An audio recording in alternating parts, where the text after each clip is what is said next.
Pour faire suite à la vidéo concernant les dérivées des fonctions exponentielles, voici ici un exemple de tableau de variation qui nous permettra de chercher les extrémas d'une telle fonction.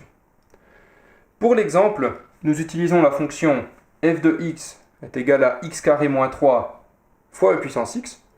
Cette fonction a été dérivée dans la vidéo précédente et on trouve assez facilement, en utilisant la règle du produit, que la dérivée de cette fonction peut s'écrire x carré plus 2x moins 3 fois e puissance x.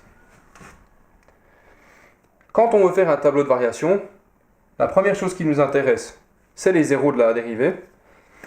On sait déjà que l'exponentielle n'est jamais égale à 0 par définition. Le domaine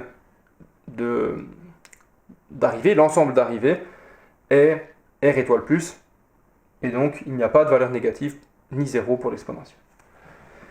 Par contre, ici nous avons un polynôme, et nous pouvons chercher ces zéros à l'aide de la formule du second degré.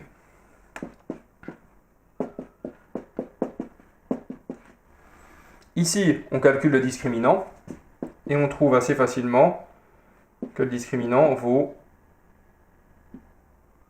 4 plus 12, il vaut donc 16. Avec ça, nous pouvons calculer les deux zéros. x1 est égal à moins 2 moins racine de 16 divisé par 2, ce qui nous donne moins 6 sur 2, ça fait moins 3. Pour x2, nous changeons simplement le signe de la racine du discriminant. Et nous trouvons donc moins 2 plus 4 qui font 2 divisé par 2, nous trouvons 1. Ces deux valeurs sont nos zéros pour la dérivée de la fonction f, et ce sont donc ces valeurs que nous allons entrer dans le tableau de variation. Le tableau de variation se construit donc de la manière suivante. Nous avons ici les deux zéros, puis les infinis.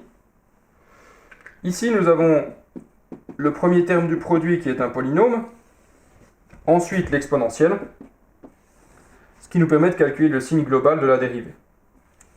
Et enfin, cela nous permet de déterminer la variation de la fonction.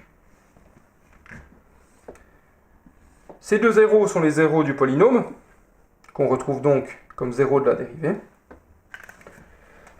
C'est un polynôme du second degré, il s'agit donc d'une parabole. Comme on le sait, lorsque le coefficient directeur de la parabole est positif, la parabole est ouverte vers le haut, et donc c'est la partie centrale entre les zéros qui est négative. Ainsi, les extérieurs sont positifs. E puissance x est toujours positif, comme nous l'avons dit, car son ensemble d'arrivée est r étoile plus. Donc f', plus fois plus, ça fait plus, moins fois plus, ça fait moins, plus fois plus, ça fait plus. Donc au final, la variation est la suivante, la fonction augmente jusqu'à moins 3, ensuite de x égale moins 3 à x égale 1, elle diminue, et enfin, à partir d'x égale 1, elle continue à croître. Nous avons donc ici un maximum, et ici un minimum. Le maximum étant x égale moins 3 et f de moins 3, et le minimum étant 1, f de 1. Nous pouvons calculer la valeur de la fonction pour chacune de ces deux valeurs. F de moins 3 nous donnera 6 fois e puissance moins 3. Donc ici nous aurons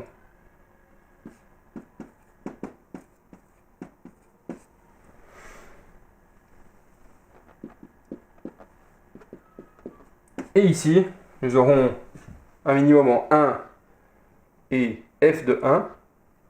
F de 1 nous donne moins 2 fois e simplement. Voilà, nous avons localisé nos extrémas à l'aide d'un tableau de variation. Les étapes clés sont la dérivée, évidemment, la recherche de ces zéros, puis l'établissement du tableau de variation en étudiant le signe de chacun des termes du produit, ou du quotient, le cas échéant, et en étudiant la variation, on peut identifier où sont les maxima, où sont les minima. Bien sûr, ces minima et maxima sont locaux. Comme on le sait, la fonction peut tout à fait ici continuer de croître et aller largement au-dessus de la valeur de ce maximum local. Voilà, ça termine notre vidéo sur les tableaux de variation. J'espère que cet exemple vous aura été utile.